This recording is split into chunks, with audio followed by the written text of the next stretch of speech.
The WJEC specification asks you to consider the problems or difficulties with the objectivity and authenticity of mystical accounts.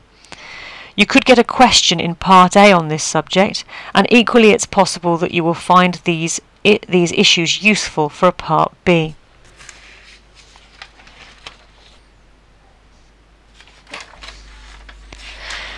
The textbook issued by WJEC notices that the work of Caroline Franks Davis in the 1980s identified 3 different kinds of criticisms against mystical experience. The first is description-related challenges. These are where a mystic describes the experience as being from God. For example, God spoke to me. There is no evidence here that it was God, so we can challenge the description of the experience as being invalid.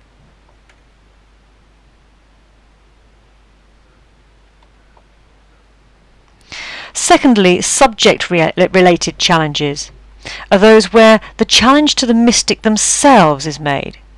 The person having the experience. We can say that this person is unreliable, for instance, on drugs, or a liar. Thirdly, object-related challenges are where the challenge relates to the likelihood that the event itself has occurred. For instance, where we can say that the mystic experienced God, but it's more likely that they've had, say, a mental illness or a hallucination. This object of experience itself is more likely than God.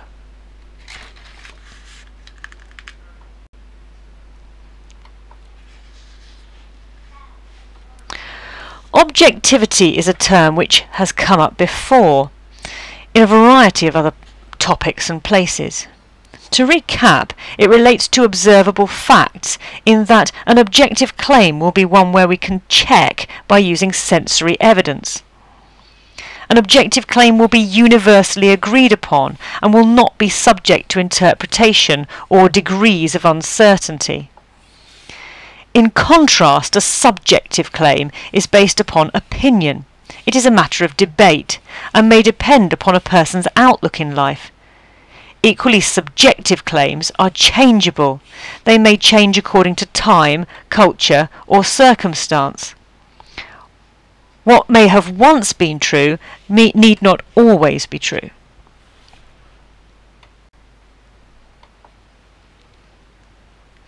Now, since a mystical experience is essentially a private matter, it is subjective rather than objective.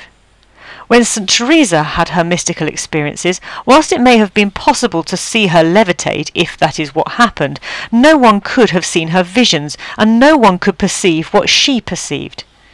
Since these experiences cannot be shared or checked as ordinary experiences can be, then we cannot say with all certainty that they are true or real.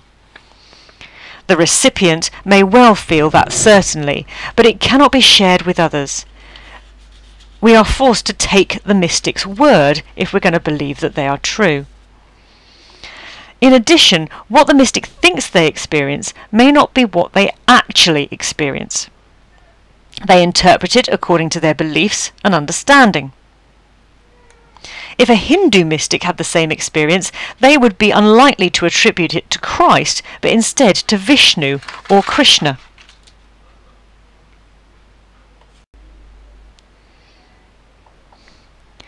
There are theories regarding how meaningful such claims about mysticism are. Some scholars, such as the Vienna Circle in the 1920s, held that statements can only be considered meaningful if they are verifiable. What this means is that a statement that is analytic is one which is true by definition and cannot be questioned. For instance, 2 + 2 = 4, or all bachelors are single men. This is meaningful. A synthetic statement is one which can be checked for accuracy. The cat sits on the mat. I can go and find the mat and the cat and check that it's true. And this is also meaningful. But any other statement cannot count as meaningful, because if it's not true by definition and you cannot check it, it's a non-claim. It means nothing. This includes religious claims about God, mystical experiences and the like. They cannot be checked, they are not rational, and thus they are meaningless. In the same way, Antony Flew said something similar. He felt in contrast that the only way we can say a statement is meaningful is if we know what we would do if we wanted to prove it false. He gives a parable of a gardener in which two explorers return to a long-neglected garden, and whilst one perceives order, the other sees none. The two explorers argue about whether the garden has been tended in their absence, but any claim the explorer has, where he says the gardener does not exist, his claims are rejected. They're not accepted by the opposition. If we cannot see the gardener, it's claimed the gardener is invisible. If there is evidence of weeds, that is because the gardener has a plan. Since no evidence is allowed to count against the gardener or God, we cannot ever produce evidence that the believer or mystic would accept to count against their claims. So it is not falsifiable and therefore not meaningful. Mystical experiences are difficult when it comes to analysis because they have a number of features that make it impossible to really establish what has objectively occurred. The claims made by mystics are often expressed via analogical language rather than literal language and relate to concepts that seem unrelated to this world, instead describing the metaphysical. In this sense, such experiences seem to be beyond the scope of science or philosophy to explain.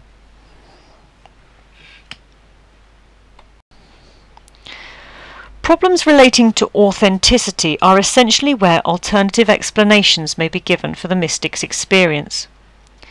Bertrand Russell draws the comparison between the mystic who deprives themselves of sleep or food and sees God, and the man who drinks too much and sees snakes. Either way, they're in an abnormal physical condition and have abnormal perceptions. This is all well and good, but of course not all mystics deprive themselves. There can be any number of psychological explanations for a mystical experience, and many have investigated and theorized about what kinds of conditions might cause such events. Sigmund Freud claimed that the oceanic experience, as he called it, was due to sexual frustration and immaturity. Others might argue that drugs can be involved, and certainly in the case of some Eastern mystics, such as the sadhus of India, we can see deliberate use of drugs to enhance a mystical experience or bring it about. David Hume would argue that peer pressure can cause such experiences, since the religious group can value such experiences so highly that the individual can come to see mysticism where there is none.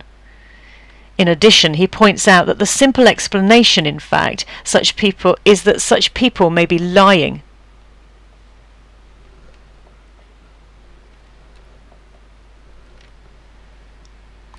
These people may lie either for personal gain or for the benefit of the faith, a holy cause. In any of these cases, there is no way of checking that the experience wasn't genuine.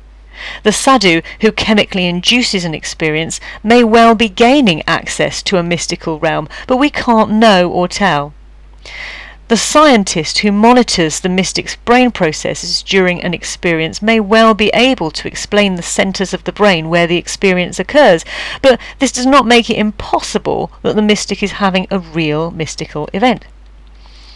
Some scientists have even tried to recreate an environment that would trigger an experience by using magnetic forces, and have had some success. However, this still doesn't mean that the mystic who meets God in the process of prayer hasn't genuinely done so. There is no way of knowing either way, and so it is difficult to analyse, and there is no reason for the observer to trust any claim. In Defence of Mysticism, we can notice that the phenomenon seems to occur regardless of culture or faith. Regardless of theistic belief, the mystic claims knowledge or insight into things unseen. In turn, these experiences seem to fuel and underpin teachings that are then adopted by the Church or other religion. It is conceivable that such experiences, regardless of how unscientific they are, could be offering understanding about a part of life that is inaccessible to the senses alone.